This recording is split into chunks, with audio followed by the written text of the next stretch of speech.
Welcome to XYPN Radio, where your host Alan Moore brings you into a community of fee-only financial planners who want to profitably and successfully serve Gen X and Gen Y clients. If you're ready to get the knowledge you need from leaders in your field, learn from forward-thinking advisors, and take action on your own goals, XYPN Radio is the show for you.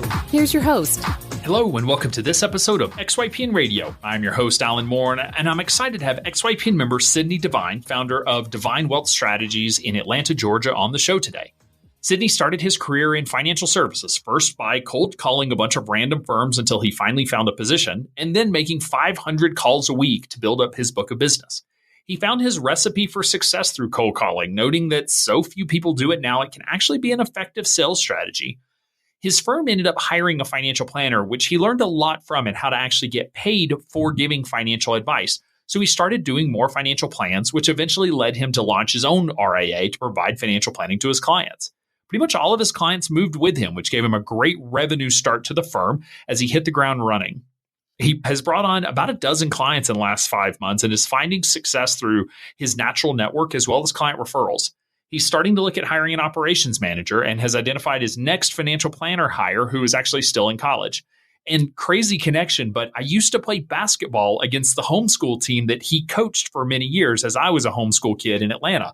Gotta love how small this world really is. XYPN's Can't Miss annual conference returns to St. Louis in September 2019. This event is jam-packed with valuable content for new firm launchers and established firm owners alike. Take a much-needed break from working in your business to work on your business and connect with like-minded advisors leading the financial planning movement. Go to xyplanningnetwork.com/XYPN live radio to grab your pass today. You do not want to miss this. You can find any of the additional resources that we mentioned during the episode at xyplanningnetwork.com/204. Also, be sure to go to xyplanningnetwork.com/VIP to join our private group just for XYPN radio listeners. It's the community of advisors we've all been looking for that's there to provide support when we need it the most. Best of all, it's free. I encourage you to check it out. Again, that's xyplanningnetwork.com/VIP. Without further ado, here's my interview with Sidney. Hey, Sidney, welcome to the show. Thanks so much for being on. Thank you for having me. So just let's give listeners a quick overview of the practice, where you're located, number of clients, when you got started, if you have a niche, so sort of a quick broad overview, and then we'll talk career path and dig into the details. Okay, cool. So I am actually located out of Atlanta, but much, I guess, like fellow XYPN members, I service people outside of Atlanta. Number of clients, I would say we're probably a little bit under 40 looking at this tracking report, and it's about 38 right now. And I started my career in financial services in 2011, but launched my firm thanks to the good folks at XY Planning Network, September 29th of 2018. So, and it sounds like you've grown pretty quickly. Sort of what's your client base and sort of revenues, where things are at for the firm now? So, yeah, I was fortunate that my financial planning clients followed me over to the new venture. That was really good to be taking a leap of faith and starting a new firm, but not necessarily starting like I started when I came from college. So I had some revenue in that. Most of my plans when I decided to resign from the former firm, the third quarter was actually my best quarter with most of my financial planning renewals happening. So it was just a continuation of everything that I would have been doing at the previous firm, with the exception of no longer doing the insurance-based business. That helped. And then I was able to pick up 10 new clients from, I would say, October 1 up until now. Geez, that's 6 months. Yeah. Lots of good things we want to talk about then. Cool. So what part of Atlanta are you in? So my office is in Sandy Springs, and it's interesting because everywhere is considered Atlanta now. So Sandy Springs is actually Atlanta. Buckhead is Atlanta. So we'll just say Atlanta, and it's all encompassing. Exactly. I grew up in South Atlanta, which is not Atlanta at all, and yet we were all from Atlanta. The joke used to be Atlanta was soon going to encompass Macon, and I think which funny. Is what, an hour and a half south, but it's going to one of these days. Metro Atlanta will take over Georgia. Anything above the gnat line, as we say, there in South Georgia. So some listeners probably don't know what a gnat is. And if you don't know what that is, you are a lucky, lucky human being.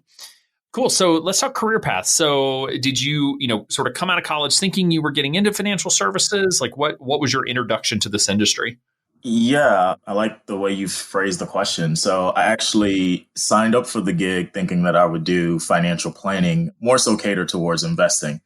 And it was from a class that I took in college, the only one that I remember in essence, where we played the stock market game. And really intrigued by that. So after that class, I started talking to the career center and they said, well, we can pretty much line you up with a couple of different options. Unfortunately, everyone gave the same answer as to we need you to have 5 years of experience before we can hire you.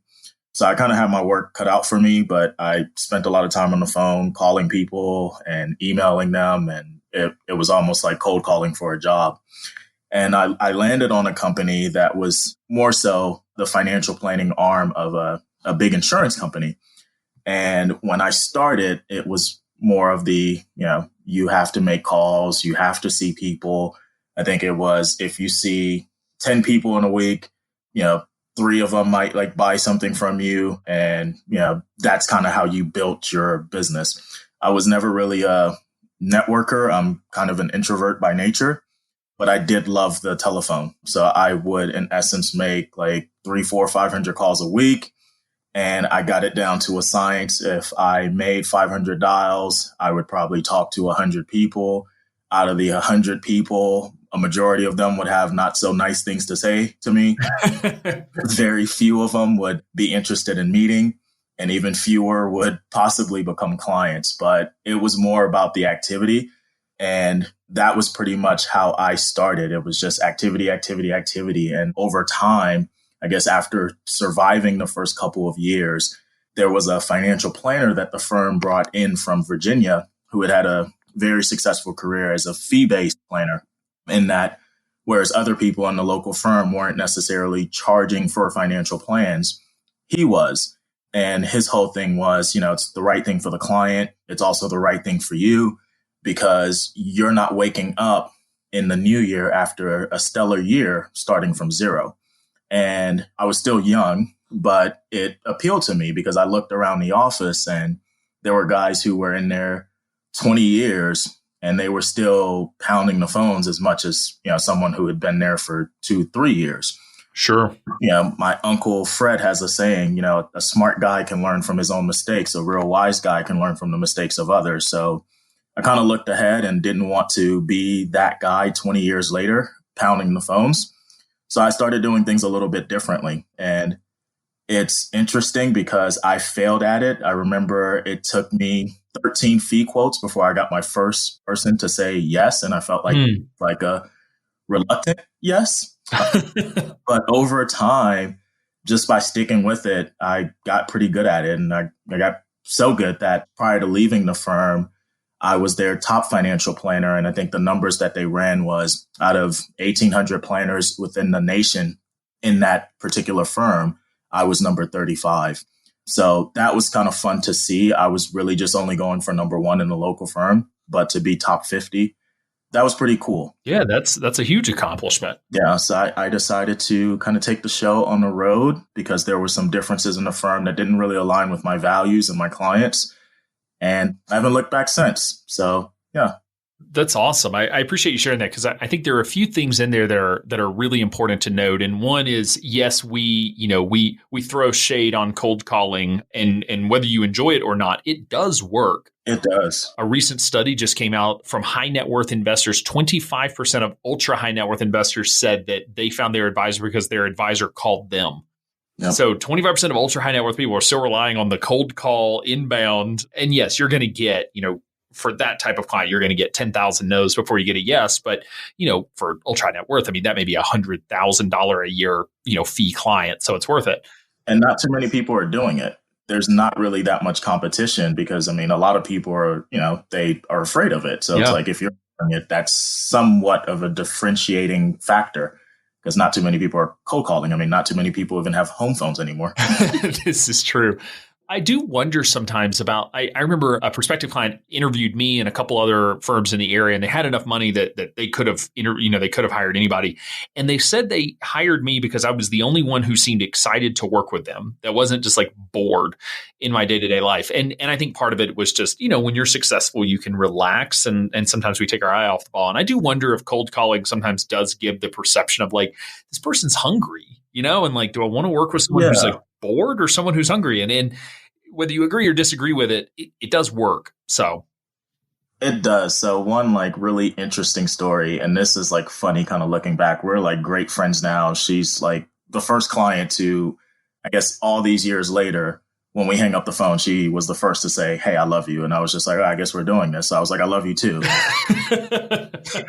It took me 9 months to get her as a client. And it was crazy because I would call and, there was like some rapport that was building, had never met this lady. And she's like, oh, well, call me next week or call me like 2 weeks from now. I'm going out of town. I was calling on birthdays. Like it was just like, this was like my telephone girlfriend in a way. And it's interesting because 9 months later, she became a client, and she was just, she's just been a really great client since then. Now, it's been a while since I've called someone for 9 months. I don't think I would be doing that. I've been fortunate that clients are referring now. Right. I don't have to do that anymore. But that's, there are stories like that kind of make it all worthwhile, because it's like, hey, I know it's like tough, but pick up the phone. I mean, what else are you going to do? And it's activity. So that's kind of how I looked at it. But I was definitely hungry. So, yeah. Yeah. Were you paid any sort of base salary or base compensation, or was it pure commission? There was a base salary. It's kind of laughable looking back on it now. I believe the numbers back then, over the span of 13 weeks, my base salary was 10 grand. Ooh. And interesting because I went to like the oldest private college in Georgia.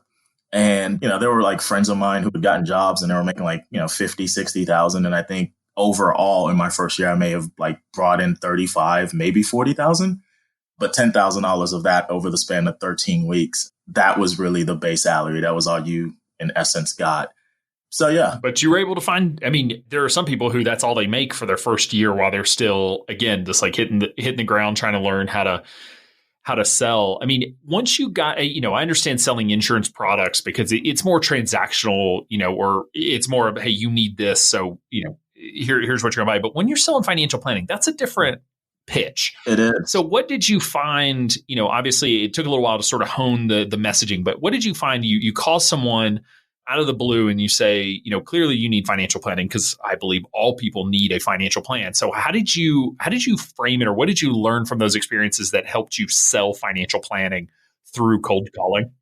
Yeah. So starting on the phone, I think rather than just kind of treating it like get to the know as quick as possible. If I had some interest, I got really good at, carrying the conversation along. So as opposed to just going straight for the appointment, in a way, I think I wasn't necessarily selling financial planning per se. I was selling, I guess the value was why you need to meet with me.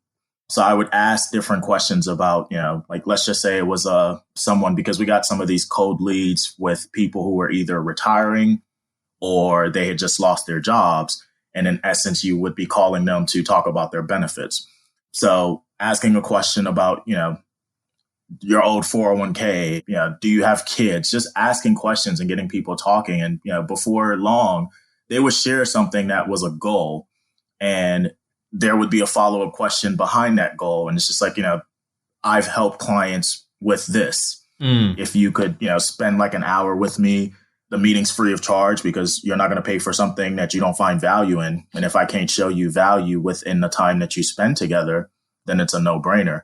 But worst case scenario, I will leave you better off, because there will be something that you will get from this meeting that you wouldn't have known. And it's going to take you closer to your goals than what you would have done on your own. Do you think that will be worth like an hour? And that's sort of a hard thing to say no to. Yeah. And typically when they get in, they pass the hour, and I'm like, I promise I won't kick you out just because you're now exceeding the hour. And it's like, it's a little joke. But yeah, that's pretty much how I positioned it.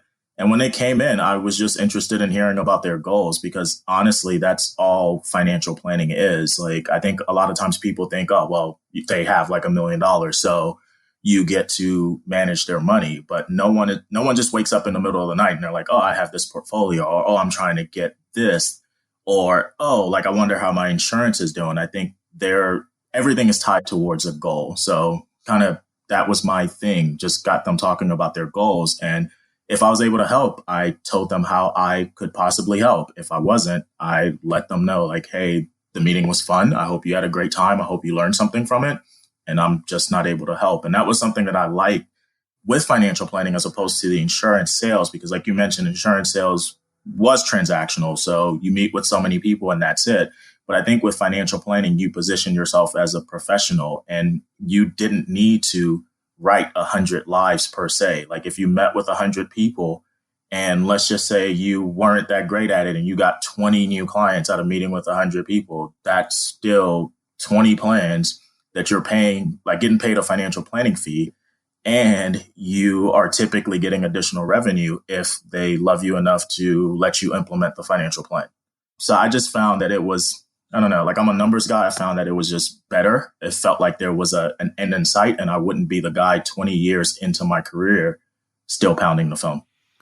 Yeah, I can definitely see that from firms that if you're not building up that trailing revenue, then, and it's all one-time transactions, like, yeah, whatever you do one year harder. Doesn't affect you year two. And maybe you're getting referrals and maybe some of those clients come back, but it doesn't get any easier really. It's still going to be that same painful uphill climb. Yeah. So it sounds like you had quite a few planning clients. Were they paying you like once a year just for the project? Just were they paying you an ongoing fee? Like what was the structure when you were still at that previous firm of how you were getting paid for planning? Man, so like prospects naturally ask that question all the time. So my answer hasn't really changed. I would love to get paid every single year, but like I said earlier, no one pays for something that they don't find value in. So I treat it as just a one-time thing. And when we look back over the course of the year, I would have either done what I said I was going to do. You would either feel better about your financial situation than what you did when we met a year ago. And if you do, and you decide that you want to continue the process, we continue the process and you pay another financial planning fee. And I like that way because I think it kind of lets clients know that, hey, I'm signing up, but I'm not signing up for like the next 10, 15, 20 years. Mm. Like if I don't earn like your business every single year, like my job is on the line. And I also like it from a standpoint of I really love what I do. I love my clients. Like my clients are like family to me. And every once in a while, there's someone who will, sneak in. And if after a year, I'm looking back and you don't remind me of any one of the clients that I love to work with, I would have made a mistake in picking you. I would have still done everything that I said I was going to do. But after the year, it's like, hey, I'm so sorry, but this just isn't working for me. Here's where you were. Here's where you are now. I don't think I'm the right financial planner for you going forward. I don't want to gloss over that because that's a tough conversation to have. I mean, I'm 100% with you that ultimately, one of the beautiful things of this business, especially when you start your own firm, is you get to pick your clients. You get to work with the people that you love and who energize you. And if people don't, you don't have to work with them anymore. Is that really how that conversation goes of just like, hey, this doesn't work for me. Here's a referral to another advisor, or is it more in depth than that? Like it's a hard conversation to have. Yeah, so it's a hard conversation to have, and I think it's hard if you don't address it at the beginning. So I'm telling people that before they hire me, because every prospect's going to ask, well, is this fee forever? And the answer is because you're not going to pay for something that you don't find value in. So the way that I treat it is this is how the financial planning process works between now, when you signed up, and a year from now. A year from now, I'm going to come back and say, here's where you were, here's where you are now. You would have either felt great about the process or you would have felt like Sidney is kind of like intense when it comes to this financial planning thing. And you reserve the right to fire me. And I reserve the right if you didn't do, like if I had to follow up with you like 10 different times for the same document and you're stalling the financial planning process, I'm not as excited to work with you or for you as I once was. And I don't want to drag that on 3 years, 5 years, 10 years, because I don't want to be miserable life is too short and I love what I do. I want to continue loving what I do. So that's the conversation, but I have it at the very beginning. So one of my mentors said, you have to manage expectations. And I think when I was earlier or younger in the business, it was like, oh, well, I want a client. So I wasn't necessarily managing expectations, but it's like, the better you get at it, it's like, these are the expectations. And I feel like once people know what they're getting into, like, yeah, the worst thing that could happen is someone doesn't sign on with you because they're like, oh, this guy could fire me after a year because I know I'm not going to do the work. But that's even better because you save them the money. Like if they're going to pay you the fee and not do the work, it's just like they're doing themselves and you a disservice. So I just have it up front. God, I love that. And the truth is you're probably getting more clients because of it, because you're creating this awareness of like, hey, like I'm comfortable enough in my own skin and my service, and that level of confidence of, I may need to let you go if this isn't a good fit, like probably just brings folks in. It's like, creating a wait list. It just makes people want to get on the wait list. But it's honest, and it does set that expectation up front, which I think is so valuable that there's no surprises. If in a year it's not working, you can depart a little easier than you would have been able to if you hadn't done that. So I think it's great. Yeah. And for them too, because it's just like, I don't want you to keep paying me if you don't like me and if you don't like the process. So it's like, remember, we had that conversation and it's easy for you to walk away. Ultimately, my job is to leave you better than what I found you. So even if you decide you want to fire me, I'll just take a look back and say, like, did I leave this person better than what I found them? And that's kind of how I judge myself. So for me, it's not really even, and this is like a difference from when I started, I really wanted clients. I think we can't really control like how many clients decide like, oh, we're going to become clients and we're going to sign on with Sidney. I think what we do have control over is the fact that we can leave people better off than what we found them. And that's kind of my gauge. So yes, it's been 10 clients since I started in October, but that's not what I was aiming for. It's just anyone that comes into this office, I want to leave them better off than what I found them. And even if that means that person doesn't become a client, because ultimately there is like a greater good. And that's kind of what I believe in. Yeah, that's awesome. So talk to me about the firm launch process for you. So were you able to sort of give your firm a heads up that you were leaving, or is it sort of like, hey, I'm going to leave, and then you got walked to the door? Oh, man, no. So it was a little bit different. So I actually told them 2 days before submitting my U4. And there wasn't a walk through the door. I was the youngest hire, even 8 years after being hired. So I felt like it was a family environment. Like my boss's assistant or the managing partner's assistant, I called like a big sister. And that was literally since she took me through the whole paperwork process from like before I even graduated from college. So, I got to say my goodbyes. The managing partner made like a couple pleas for me to stay, but it was just time. And I don't believe in burning bridges. So there weren't any bridges burnt. And it was just the right thing and the right time for my clients and myself to just kind of step away. So, yeah, there wasn't any security escort, although that would have been kind of cool. It makes you feel vindicative. Like, yeah, I'm right. leaving. I'm like, man, yeah. So you did that right before filing the U4. Obviously, you have to go through the initial launch process and just sort of pulling everything together. So how did you ultimately communicate to your clients? Was that something the firm was cool with? Did you have another means, or did you just put it out there on social media and people saw it? Like, how did you let them know, hey, go in a different direction, launching a firm?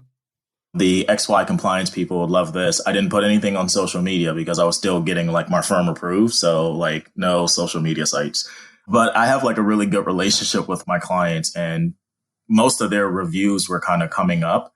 So it was just, after I left, I just kind of reached out to each and every one of them and just let them know like, hey, this is what is going to happen. Here's why I'm making this decision. I feel like it's the right decision for you and for me. And, I would love for you to come over with me, but ultimately you have to decide what's best for you. So if you have any questions over the next couple of days, weeks, months, just let me know. But, ultimately, I would love to continue the relationship that we've enjoyed over the last year, months, whatever. Something that was kind of cool, though, is, and this was just like more of a confirmation. I think like the Saturday before I actually decided to resign, I had one of those review meetings, and they had been clients for like 9 months now.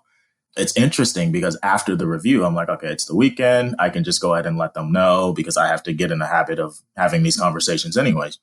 So I let them know. I was like, hey, at the end of the meeting, this is kind of one of the things that I have on the agenda, wanted to run it by you and let them know that I was leaving. And as I was describing the whole process to them and, the network that I would be joining, he brought up his brother. And he's like, that's interesting because I was just talking to my brother and he was just hired by like this group of like financial planners who like, I guess, service like Gen X and Gen Y. And I was like, wait, what's your brother's name? And I checked my email and like XY had just hired someone and it was like this person was related to a client. I'm like, okay, that makes this like easier going into next week. Like, I'm just like, it's almost like the heavens opened up and God is like, okay, like this is what you need to do. Like, do it now. That is our job, is hiring people to secure your client transition. That is so random. Hey, you couldn't have done any better than that. I don't know if everyone has a similar story, but that was good. Awesome. I will have to ask offline who that client's brother is, because I have a vague memory of a story like this, but it doesn't ring a bell. So if you bring it up, he'll step up. That's awesome. So that conversation was easy. It was. So you said like you were used to doing plans. You generally were doing plans in Q3. So you sort of left right before Q3. So you just went through sort of updating or, doing a new plan, I guess, in your new systems for all of these clients throughout that quarter. Was that basically the transition? Yeah, that was the transition. I think it was a little harder because one of the things that they did do, which I guess was kind of like the security guard escorting me, because they had like a different version of the planning software. I couldn't have so let's use eMoney. I couldn't have eMoney like just transfer clients over to me. So in essence, I would have to like ask my clients to bring in their old plan, which most of them still had. And then I would go in and input the original data and then like make the update. So that was kind of a pain, but I kind of timed it at the right moment because I knew like, okay, worst case scenario, even if all these clients didn't renew, I felt confident in that I would still have revenue, even if like 80% of my clients decided to leave me. And I plan worst case scenarios, even for my clients' financial lives. I plan based on like if 80% of my clients left me, like what does this quarter look like? Thankfully, 80% didn't leave me. They all stayed on. So, if you plan for worst case scenario, we always know what to do with more. We don't necessarily know what to do with less. So that's kind of how the situation worked out for me. And were you able to retain most of the clients that you wanted to? It doesn't sound like you were working with a lot of clients that you weren't excited to work with, but. Yes, I retained all of my planning clients. So it's interesting because, in the beginning, starting in like the insurance world, some of that business was just like purely sales. But when I transitioned into financial planning, all my financial planning clients came over with me. Wow. Congratulations on that. I mean, it speaks to the relationship that you had there and the work that you were providing, because inertia sets in. I mean, and, clients aren't really excited to change a bunch of stuff. And yes, you're still the same and you still get to sort of, they still get that relationship with you, but that's not a small ask of like, hey, gonna do a startup, come on over. Obviously, that's how you framed it, but that's the reality. And so that's huge for them to be able to stick with. Yeah, one of my clients, when I had the conversation with her, I'll never forget what she said. She's like, you know what? You're very calculating. So I know you've like literally thought about, you've like analyzed like over and over, best case, worst case scenario. And she literally was like, you probably did a Monte Carlo to see what your success ratio would be.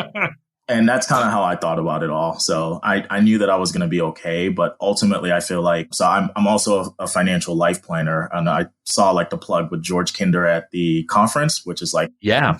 But one of the things that is like a constant in the financial life planning community is you can only take clients as far as you've gone yourself. So here I am telling you, Mr. and Mrs. Client, that you should live the life that you in essence have dreamed of, and nothing should hold you back. And if I'm preaching that message to you, and if I'm the planner who is guiding you to those dreams, and I'm in essence just sitting back and not doing the same thing, it's not going to come across as genuine. It's not going to be honest. So at the end of the day, if none of my clients would have followed me over, I still would have been okay, because ultimately I was walking in that direction. And I know that if none of them followed me over, the newer clients would be better off for it. And the learning experience during that process would have made me a better planner, because I would be walking into my dreams. I would be walking into my destiny. And ultimately, I can't take them any further than I haven't gone myself. So that's kind of how I looked at it. I love that framing. I remember telling my clients when I moved my firm from Wisconsin to Montana, and I just said, like, look, like my job is to help you live your great life, and I'm not living mine right now, and I want to, and I feel like I deserve that, and this is just part of it. And I didn't lose any clients in that transition. It's sort of that same, like, connect it back to that you're doing for yourself what you do for them, and for the most part, I found they appreciate that. It would have been a tough ask for you to say, Sidney, I'm moving to Montana. I want you to come over. I'm like, how do you sell Montana? Because anybody who has been to Montana knows how to sell Montana. It sells itself. You just have to be sure working with people who have been here before. It's interesting. So like I'm also Liberian, right? And we have, I guess, the first Liberian mayor in Helen, Montana. And all of this also happened. Like, it was like, oh, well, XY Planning Network, they're in Montana. I'm like, who's in Montana? The mayor in Helen, Montana. And I'm like, all of this is just like more confirmation. How cool is that? Yeah, that Montana's amazing. We won't say all of that.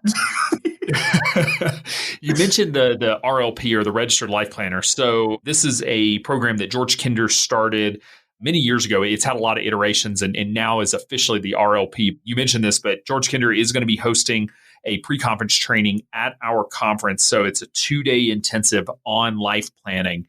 Could you just tell, listeners how you're leveraging that education, that learning from George, and sort of a plug for, why folks should be coming out to that program? So, because I think that thing should sell out quick. Yeah. So it's interesting because I think a lot of times advisors look at it as like, okay, well, we want to be different than like everyone else who's charging 1% or charging a financial planning fee. We want to be different. How can we be different? And it's like, oh, well, life planning. And that's kind of how I think most people get into it. But I would say my biggest plug is you would want to come to it not so much for what it's going to do for your clients, but what it's going to do for you. It's going to change your life. And ultimately, that's going to pour over into your clients' lives. That would be my 15-second commercial on life planning.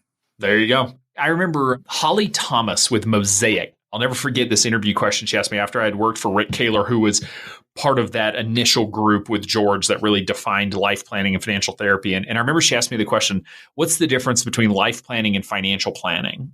And I said, real financial planning is life planning. We just needed a new term to differentiate it from all the people who were just using, financial planning to sell products. And I didn't get hired, so I guess it wasn't the best answer. But I just remember feeling like there really is no difference. And that's why people say like, oh, life planning, I'm going to have to do therapy with my clients. Like, no, you are not doing therapy. What you are doing, though, is understanding motivations and emotion and the why behind the statements and what that client's looking for. So I don't think there's any better education in how to do real financial planning, how to actually help a client achieve their dreams than this type of program. Exactly. And I think how we describe it is life planning is simply financial planning done right. And ultimately, if you think in terms of that, well, how is it done right? Like, how is it any different? Think in terms of like how many clients, if you've gone through a financial plan and you're like, I've literally put together the best strategy that I could come up with for your given situation.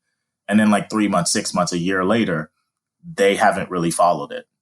Because there's more to that client than just the numbers. Like ultimately, and I think one of my mentors put it this way, and I will never forget it, is like you go to a doctor because your knee's hurting and they do an MRI. The MRI isn't for you. It's for the doctor to figure out how to fix your knee. Like at the end of the day, if the doctor gives you the MRI, you're not going to do anything with it. You're not going to understand it. But the MRI helps the doctor help you. So I feel like my financial plans are stickier because I understand the client. The client's at the center of the financial plan. And without you understanding the clients, their behavior, how can you truly help them? So it's financial planning done right. And next time you have that interview, not that you need it, maybe give that answer. Yeah, I like that. Financial planning done right. Oh, man, if I ever have to interview for a job, this is fun. Who would interview me at this point? Like they're going to come back to listen to this podcast and be like, "Nope, there is no way." You don't want to leave Montana for South Atlanta, so I don't know if anybody's looking. Yeah, this is true. So you had experience getting the business, which is a huge. I think that's probably the number one thing new advisors joining XY is if you've been sort of an associate advisor in a fee-only firm. That's the big learning curve is, okay, how do I go out and get business? You were able to start, you knew how to get business, you already had revenue. So how did you structure the fee model and service model for your clients, since you had really been able to test run a few different ways? And so, I feel like you had some really good insights just from the start on what was going to work. Yeah. So it's interesting because when I joined XY, I was like, you know what? This is like so exciting. So I actually 30% of my book is like young professional clients, right?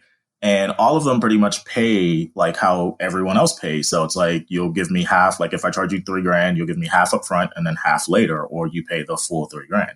And I was like, you know what? Like, I'm excited about this like monthly retainer model because I feel like I can go back to like my younger clients or even like younger clients that I get in the future and just say, hey, like this is available. And I was like super excited because I'm like, you know what? The monthly model is going to take off. And I liked it for me because honestly, it's like, okay, if I have like a month where there's like 20,000 in planning fees and then like the next month it's like 4 or 5, I'm like, okay, well, if I could like stabilize that, how better to do that than to like add like the monthly source. And out of the 10 new clients, what's crazy is that I only have like 4 who like, in essence, have decided, oh, okay, yeah, the monthly model is for me. So I think that's like taken a little longer to get to where I want it, but I'm not complaining because I still have people doing like the half up front and then the half later. But I do like it because it gives another option. And I think in insurance speak, it's like you always want to offer options and not just, oh, well, here's the fee. Here are the ways that you can pay it. So, it's harder for you. Like literally, this is making it easier, making it more like affordable, more accessible to you. So it gives them like, I guess, a harder time to say no. It's like, oh, well, no, you don't have to pay the fee all up front. You could do it half or half later. Or no, you don't even have to do that. You can go with the monthly model. And it's just like, so you have the choice to say yes to one of these 3 things. So people like options. And I think there's going to come a time where like the monthly model picks up. But yeah, so that's kind of what I've been flirting with, is just how to build the monthly model going forward. And how much do you charge? So, a client off the street comes in. What is the sort of standard planning fee, investment management fee, that sort of thing that you're charging? All right. So investment management fee is like really simple. So normally I won't do an investment account if I don't do the financial plan, because in a way it's just like, it just doesn't make sense to me. So it's just financial plan. And then I can figure out like why we even have all this money where it is and what we need to do with it. So with the AUM, it's typically 1%. Now, if it gets like over $1 million, I'll knock it down, because ultimately for me, it's less about like the money management and more about like the financial life plan. As far as the financial planning fee, when I first started, I think in 2014 was when I went 1 for 13. There was like 1,500. And the reason that I kind of got to that number was because that was our firm's financial planning minimum. And literally everyone that came in, this was almost like me begging for the financial planning fee. But my quote was simple, like, hey, the minimum is 1,500. I'll do it for that. And people did it. People signed up for the 1,500. And then over time, I bumped it up to 3 and bumped it up a little bit more. And it's interesting because this year I said I was going to bump it up a little bit more, but I'm kind of a sucker. Like, I feel like I really like to help people. So I'll always quote the least that I can do it for. And that least is right now running around 3,500. So 3,500 for a comprehensive plan. They can pay for it either upfront, they can do a couple payments, or basically $300 a month, I guess. Correct. And then, so you're doing that, and then you'll do investment management for the 1%. What if someone comes in to do a plan 1 year, they don't re-up? Will you continue to manage their money, or is it sort of just expected, like, hey, this is an ongoing relationship? That hasn't happened yet. So it's interesting because I had a client last year, and I think I charged them $5,000, and they were like, oh, that's too expensive. They ended up doing it anyways. And I'm like, there's no way that I'm going to like keep these clients, because they hassled with me for $5,000. And I was like, it's the least that I can do it for. Like, it really is. And they ended up moving, I think, like $1.5 million over. And what was interesting about that is, we were doing their review meeting. We came up on their 9-month review, and the wife goes, so when are we paying you again? And I was just like, this is news to me, because I hadn't been put in that situation where it's like, they pay the planning fee 1 year and then they move the money. And then now they don't want to do the financial plan again. And I think as long as like I have a good relationship with them. Like one of the things that I would do, even though I haven't seen this yet, if any of my clients are listening, don't like all stop doing your financial plans. But I think one of the things that I'll do is just have a conversation with them and let them know that, there is a difference. Like, yes, because I have some knowledge of their financial planning situation, I feel more capable to manage their money as opposed to if they just came from off the street and said, we don't want to do a plan, here's our money. I wouldn't take it that way. So I think I would still manage the money for the clients that I've worked with if they decided that they didn't want to do the financial plan. But the expectations would be different because with the financial planning clients, I'm meeting with them more. There's just more access. The questions that you ask, I'm able to answer because I can go back to the plan and find the answer that's specific to you. Whereas with the money, it's just, it's different. So as long as we have those expectations and we can agree upon those terms, I'll do it. If not, then it's just better off that you take the money and the financial plan elsewhere. Awesome. So you're seeing a lot of success, now in terms of getting new clients. I mean, the last 6 months have just been crazy. It sounds like in terms of bringing on new business. So where are you seeing success now? Because I'm assuming you're not making 500 calls a day. So 500 calls a week. I mean, I don't even like the phone anymore. You have moved on. Where are these clients coming from? How are they finding you or how are you finding them? Well, so I'm just like blessed and fortunate because like I have had a business coach and his whole thing was, well, you have to get a certain number of referrals every week. And it just works out to where I don't even have to ask for those referrals. So I just signed my first client in California and we haven't even done their preliminary plan yet. It's coming up on Friday. But last week, the wife sends an email introducing like me to her mom. And I have a call with her mom on Thursday. I mean, I'm like huge into faith and I feel like everything will work out as long as I do my part. So all I do is just take care of the clients that I have. I make sure I go above and beyond. I try to maintain that hunger as if I was still making 500 calls a week. And every once in a while, they'll bring up someone that they're like, hey, this is someone that I feel like you should talk to. And I think a real proud moment for me is there was a point in time where I used to be really good at basketball and I stopped being good. So I decided to coach because those that can't do teach, right? So 7 years ago, I started coaching this like homeschool program and we were like ranked in the nation. We did really well. And it's interesting because one of the moms became a client like 3 years ago. And recently she referred her son, a kid that I coached 7 years ago who just graduated from college, and decided like, hey, we want to make sure that we're doing things right. So he's engaged with the girl that he was dating all those years ago. So they became clients. And then the same mom who I had as a client, she referred her sister. So it's really, that's just kind of how things happen. Like I have clients who were parents and they referred their kids and kids who referred their parents. And the way that I like to, I guess, market myself is I love family. And in essence, like I only want to work with people, like don't refer me anyone that you don't like. So ultimately, my job is to continue to keep the money within the family. So, people just refer. And, sometimes I ask, sometimes I don't ask, but typically they refer. And that's just kind of how it's worked. So less than 500 calls, but still great activity. Now, I have to ask, what homeschool organization are you coaching for? Well, no longer. So, new business, like, just too many. I couldn't be that Sidney anymore. But it was the North Atlanta Christian Flight. And I think we got to 1 year, we were like number 18 in the nation. And homeschool was like a huge deal. So I didn't even know this. Like I went private school my whole life, but like if I knew then what I know now, I would have like convinced my parents to homeschool me. But they're like huge. So there's like 600 or so like teams and they go to this tournament in Springfield, Missouri. And they play for the championship. And I remember 1 year, the team that won with my team of freshmen, we took them to overtime. Freshmen and sophomore, we took them to overtime. Big, like Tennessee grown boys to like little kids. Like my team looked like little kids. Like some of them were just getting whiskers for facial hair. But that was like one of the highlights. And I miss it, but it's just, I can't do all things. So I asked because I grew up in Atlanta. I was homeschooled my whole life. So I used to play against North Atlanta Flight back in the day. So we played for a couple of teams, but yeah, that's funny. So yeah, interesting connection there. Yeah. They weren't very good when we used to play them, but I'm sure they're a lot better now. So no, well, that was a long time ago. ago. So I don't know. That was 15 years ago, man. I'm getting old. So what's sort of the vision for the firm? What are you hoping to build? Do you have a vision yet for if you want to grow the practice? Do you want to add advisors? Do you want to just, stay solo and really just focus on it being you and your business? Sort of what are you thinking there?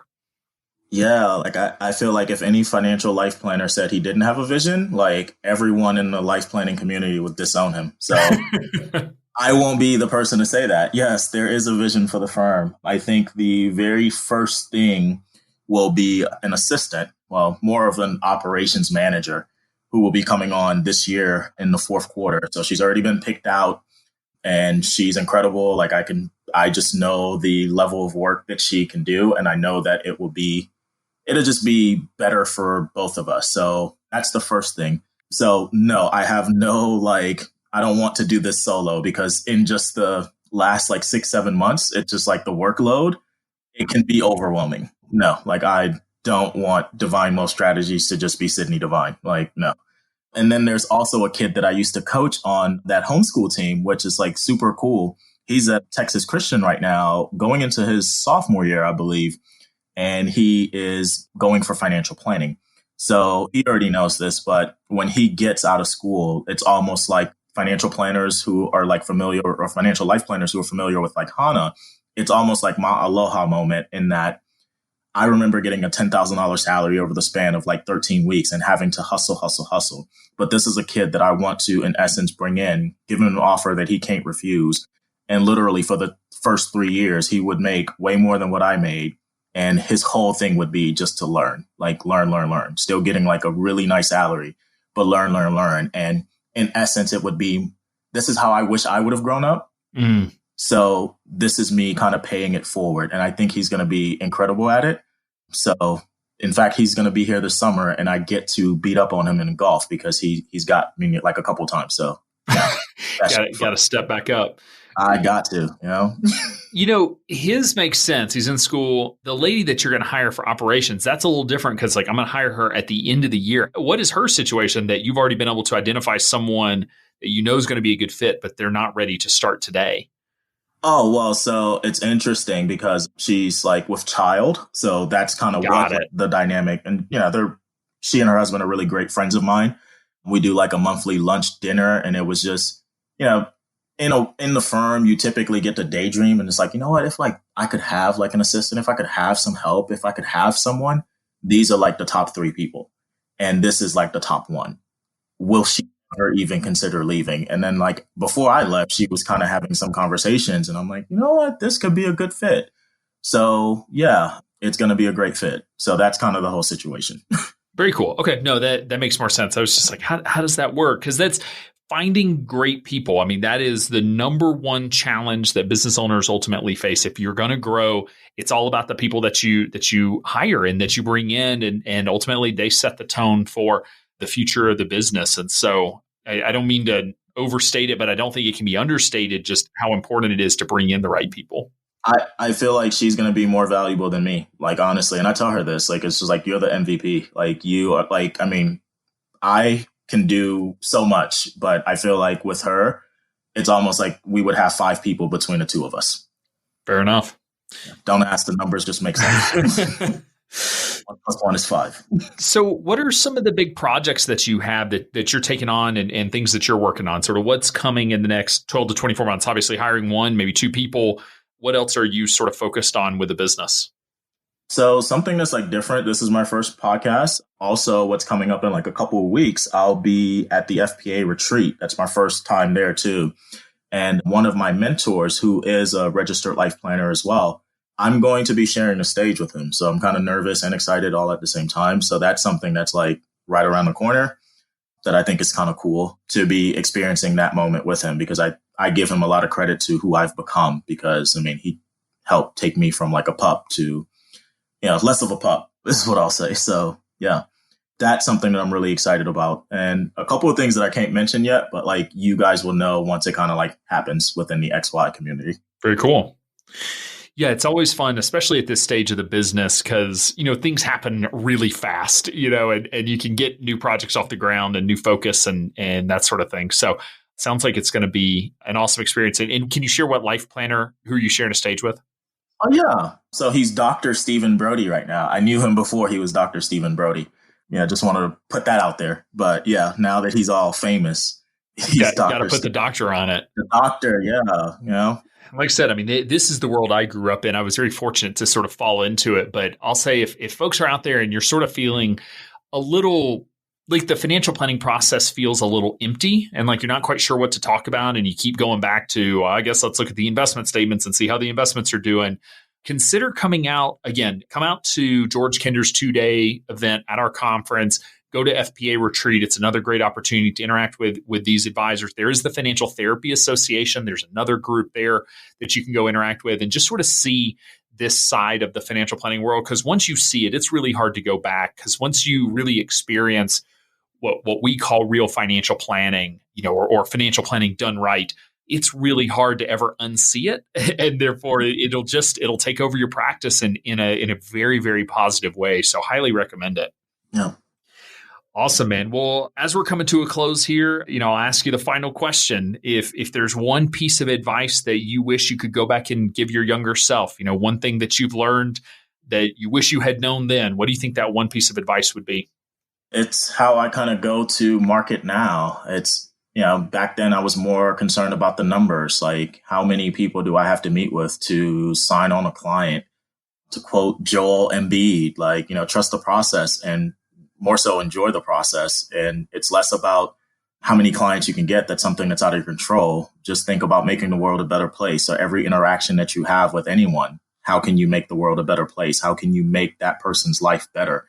And I think if you focus on that, as long as you're doing the right things, good things will just happen. And I think I'm a testament of that. Like good things have been happening and I hope they never stop. So I'm going to continue doing it this way, as opposed to going back to the guy who was just too focused on the numbers. So that would be that. Little Sidney, if you're listening. There are many little Sidneys listening that are in that position. I'm almost 30 now. There's so much wisdom pouring out of my veins. I know. Don't you feel old? You hit the big 3-0, man. I feel your pain. Dude, it's good. Awesome, man. Well, thank you so much for taking the time to come on the show. We really appreciate it and can't wait to see the next year or two for you. Thank you so much, Alan, for having me. I appreciate it. XYPN's Can't Miss annual conference returns to St. Louis in September 2019. This event is jam-packed with valuable content for new firm launchers and established firm owners alike. Take a much-needed break from working in your business to work on your business and connect with like-minded advisors leading the financial planning movement. Go to xyplanningnetwork.com/XYPN live radio to grab your pass today. You do not want to miss this. Be sure to join our VIP community at xyplanningnetwork.com/VIP to hang out with other XYPN radio listeners, ask questions for future mailbag episodes with myself and Kitsis, and to finally find a community of like-minded financial advisors. Thanks so much for joining me today. We'll see you next time. You're not alone, and you're not crazy. It's scary starting, building, and growing your own financial planning firm. And that's why we put together a free private community just for you, the Cutting Edge Financial Planner. Go to xyplanningnetwork.com/VIP or text XYPN Radio to 33344 and join a network of thousands ready to change the lives of Gen X and Gen Y clients.